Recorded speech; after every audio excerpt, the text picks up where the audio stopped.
Hello friends, आप सभी का हिस्ट्री टॉप 25 क्वेश्चन की सीरीज में स्वागत है। आज हम अपनी सीरीज को आगे बढ़ाते हैं बहुत ही महत्वपूर्ण टॉपिक मौर्योत्तर काल संबंधित टॉप 25 क्वेश्चन जो आप एग्जाम में बार बार पूछे गए वो इस वीडियो के अंदर कवर कर रहे हैं। आप किसी भी एग्जाम की तैयारी कर रहे हो तो वीडियो आपके लिए बहुत ही महत्वपूर्ण है, इसलिए वीडियो पूरा जरूर देखिए। तो हमारा आज का पहला क्वेश्चन है कि जिसके ग्रंथ में चंद्रगुप्त मौर्य का विशिष्ट रूप से वर्णन है, यानी किसके ग्रंथ चंद्रगुप्त मौर्य का विशिष्ट रूप से यानी अद्भुत रूप से वर्णन हुए, किसके ग्रंथ में? विशाखादत्त के ग्रंथ में। कौन सा ग्रंथ? मुद्रा राक्षस। मुद्रा राक्षस के अंदर इनका वर्णन विशिष्ट रूप से हुआ। चंद्रगुप्त मौर्य मौर्य साम्राज्य की स्थापना की 323 ईस्वी पूर्व इन्होंने किसकी सहायता से? चाणक्य की सहायता यानी कौटिल्य की सहायता से इन्होंने मौर्य वंश की स्थापना की थी। क्वेश्चन याद रखना है। हमारा अगला क्वेश्चन है कि यूनानी लेखक जिस्टिन द्वारा किसे सेंड्रोकॉट्स कहा गया? सेंड्रोकॉट्स किसे कहा गया? चंद्रगुप्त मौर्य को। सेंड्रोकॉट्स का मतलब होता है कि जिसकी महिलाएं अंगरक्षिकाएं हो, यानी महिलाएं जिसकी अंगरक्षक का रूप कार्य करे, किसकी करती थी? चंद्रगुप्त मौर्य। चंद्रगुप्त मौर्य के बारे में कहा गया कि ये कभी भी एक रात्रि से अधिक एक कमरे में नहीं रहता था, यानी एक रात्रि सिर्फ एक कमरे में था और अगली रात्रि किसी और कमरे के अंदर। इसे अपनी मौत का भय था, इसलिए इसने अंगरक्षक भी महिलाएं रखी थी, रात के देर पहरा देती थी इसी कमरे के अंदर। तो हमारा अगला क्वेश्चन है कि चाणक्य अपने बचपन में किस नाम से जाने जाते थे? यानी चाणक्य के बचपन का नाम क्या था? विष्णुगुप्त। विष्णुगुप्त विष्णुगुप्त इनका बचपन का नाम था। कौटिल्य भी हम चाणक्य को ही कहते हैं। मेक्कियावली, भारत का मेक्कियावली भी चाणक्य को ही कहा जाता है।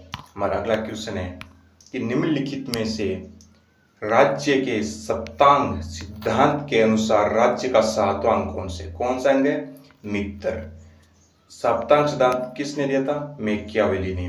मेक्कियावली ने 7 सिद्धांत दिए थे। नहीं, मेक्कियावली नहीं, मेगिस्थनीज ने 7 सिद्धांत ये दिए थे। कौन कौन से 7 अंग? राजा, अमात्य, जनपद, दूरक, धन, सेना एवं मित्र, ये राज्य के 7 अंग है जो कि मेगिस्थनीज ने दिए थे। यानी मेगिस्थनीज ने राज्य के 7 अंग बताए थे। किसके? मौर्य राज्य के 7 अंग। हमारा अगला क्वेश्चन है कि किसके शासनकाल में डिमेकस भारत आया? डिमेकस किस शासनकाल में भारत आया? डिमेकस बिंदुसार के शासनकाल में भारत आया। डिमेकस बिंदुसार के शासनकाल में भारत आया। रहने वाला था डिमेकस सीरिया के शासक एंटियोकस का राजदूत है, यानी सीरिया का रहने वाला था और एंटियोकस का ये राजदूत था डिमेकस। डिमेकस आया था बिंदुसार के समय। और बिंदुसार कौन थे? चंद्रगुप्त मौर्य के पुत्र और मौर्य साम्राज्य के अगले वारिस। हमारे अगला क्वेश्चन है कि निम्नलिखित में से किस मौर्य राजा ने दक्कन की विजय प्राप्त की थी? यानी दक्कन की विजय प्राप्त किसने की थी? दक्कन की विजय प्राप्त की थी चंद्रगुप्त मौर्य ने। आप मुझे ये बताइए कि सर्वप्रथम किस मुस्लिम राजा ने दक्कन की विजय प्राप्त की थी? दक्कन की विजय प्राप्त की थी। दक्कन की विजय सबसे पहले किस मुस्लिम की थी? अलाउद्दीन खिलजी। और किस मुगल ने सर्वप्रथम की थी? अकबर ने सर्वप्रथम विजय हासिल की थी। हमारा अगला क्वेश्चन है कि गुजरात चंद्रगुप्त मौर्य के साम्राज्य में सम्मिलित था, ये प्रमाणित होता है। किस से प्रमाणित होता है? ये रुद्रादमन के जूनागढ़ शिलालेख से होता है। रुद्रादमन के जूनागढ़ शिलालेख से होता है, जो गुजरात के अंदर है। यह प्रमाणित करता है कि गुजरात चंद्रगुप्त मौर्य के साम्राज्य में सम्मिलित था। चंद्रगुप्त मौर्य ने गुजरात पर विजय हासिल की थी, ये जूनागढ़ शिलालेख में बताता है। हमारा अगला क्वेश्चन है कि निम्न में से कौन सा क्षेत्र अशोक के साम्राज्य में सम्मिलित नहीं था? कौन क्षेत्र सम्मिलित नहीं था? कामरूप सम्मिलित नहीं था। अफगानिस्तान, बिहार और कलिंग विजय 261 ईस्वी पूर्व अशोक ने हासिल की थी। इस विजय के उपरांत अशोक ने हिंसा को छोड़कर अहिंसा धारण की थी, यानी बौद्ध धर्म अपना लिया था। अफगानिस्तान, बिहार और कलिंग अशोक के साम्राज्य के अंदर स्थित थे। कामरूप और श्रीलंका अशोक के साम्राज्य में नहीं थे, यानी अंग नहीं थे अशोक के साम्राज्य, कामरूप और श्रीलंका। हमारा अगला क्वेश्चन है कि अशोक ने बौद्ध होते हुए भी हिंदू में आस्था नहीं छोड़ी, इसका क्या परिणाम है? इसका परिणाम क्या है कि यानी क्या इसका हमें परिणाम मिलता है कि अशोक हिंदू थे, यानी वो हिंदू धर्म को भी मानते थे। देवनाम पीरे की उपाधि उन्हें, देवों को पीरे, ये उनकी उपाधि थी, जिससे पता चलता है कि अशोक हिंदू धर्म में भी मानते थे। बौद्ध होते हुए भी हिंदू धर्म के अंदर अशोक मानते थे। हमारा अगला क्वेश्चन है कि अशोक के शासनकाल में बौद्ध सभा किस नगर में आयोजित हुई? तृतीय बौद्ध सभा किस नगर के अंदर आयोजित हुई? पाटलिपुत्र के अंदर। पाटलिपुत्र के अंदर तृतीय बौद्ध सभा आयोजित हुई। कब हुई? 251 बीसी पूर्व है। और इसके अध्यक्ष कौन थे? मोगला गुप्ती, मोगली पुत्र। हमारा अगला क्वेश्चन है कि रज्जुक थे, यानी मौर्य साम्राज्य में रज्जुक क्या थे? रज्जुक क्या थे? ये मौर्य साम्राज्य के अधिकारी थे। रज्जुक मौर्य साम्राज्य के अधिकारी थे, आपको याद रखना है। और एग्रोनोमई, ये सड़क निर्माण अधिकारी थे मौर्य साम्राज्य में। एग्रोनोमई, आपको ये याद रखना है। हमारा अगला क्वेश्चन है कि निम्नलिखित अभिलेखों में से किस अभिलेख में अशोक नाम उल्लेखित है? किस अभिलेख में अशोक नाम उल्लेखित है? कौन से अभिलेख में है?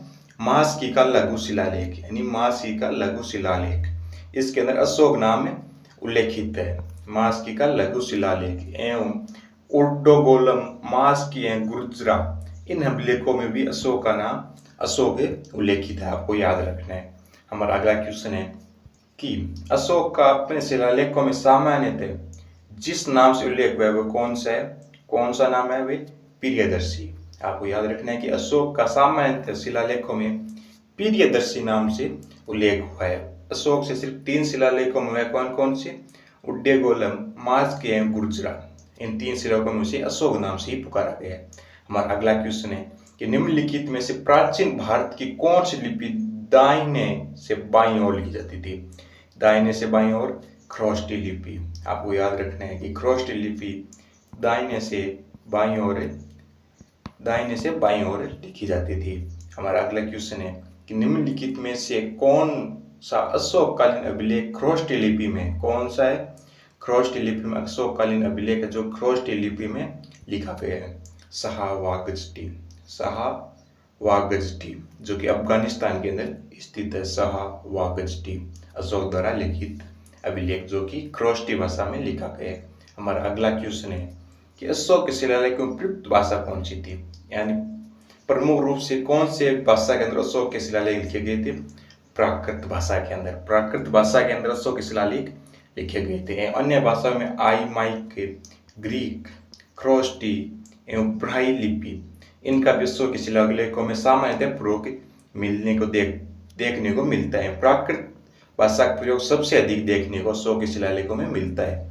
हमारा अगला क्वेश्चन है कि सारतवान किसे कहते हैं? सारतवान किसे कहते हैं? कौन थे सारतवान? मौर्य साम्राज्य के अंदर व्यापारियों के काफिले को हम सारतवान कहते हैं, जो कि मौर्य साम्राज्य में व्यापारियों के काफिले को हम सारतवान कहते हैं मौर्य साम्राज्य के अंदर। अगला क्वेश्चन है कि विश्व प्रसिद्ध पर्यटन स्थल सांची का प्राचीन नाम क्या था? कांकणा, यानी सांची का प्राचीन नाम कांकणा में था।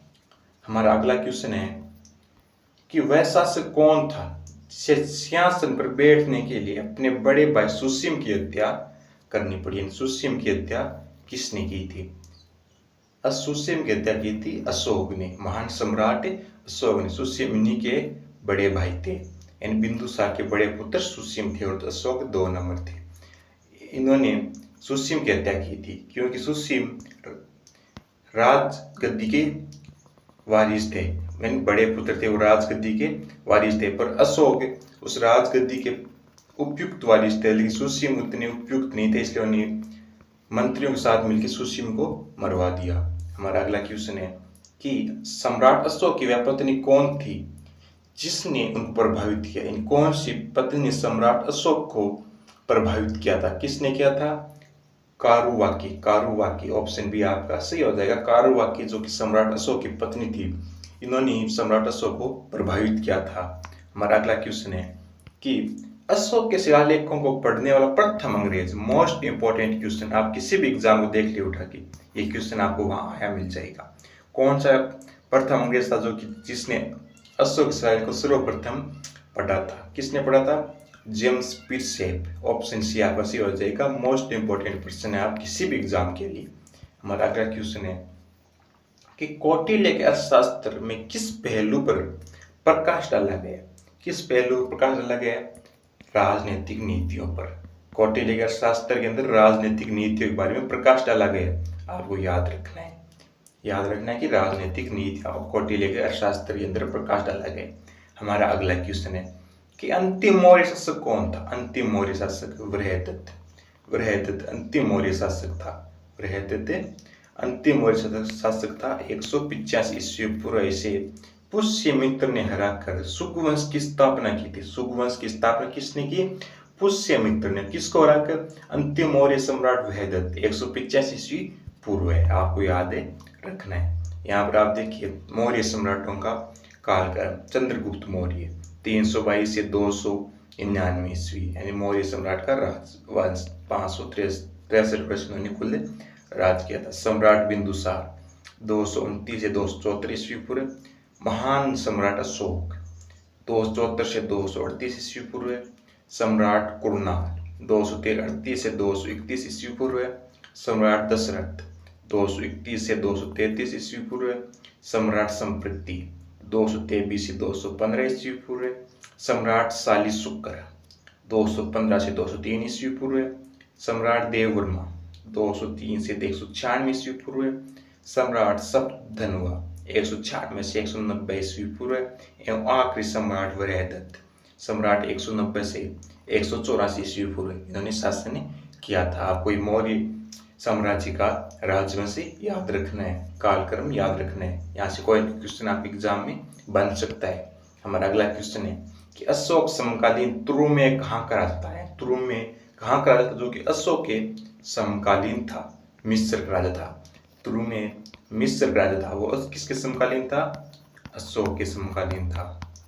अशोक के समकालीन था, आपको याद रखने हैं।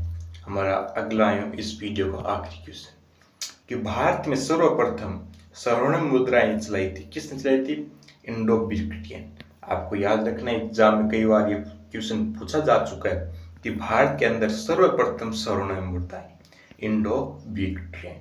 अगर आपको हमारा कंटेंट अच्छा लगा है तो वीडियो को लाइक कीजिए, और आप चैनल पर नए हैं चैनल को सब्सक्राइब कीजिए। जो भी किसी भी एग्जाम की तैयारी कर रहा है आपके रिलेटिव में तो वीडियो जरूर शेयर कीजिए, उसके लिए लाभदायक है।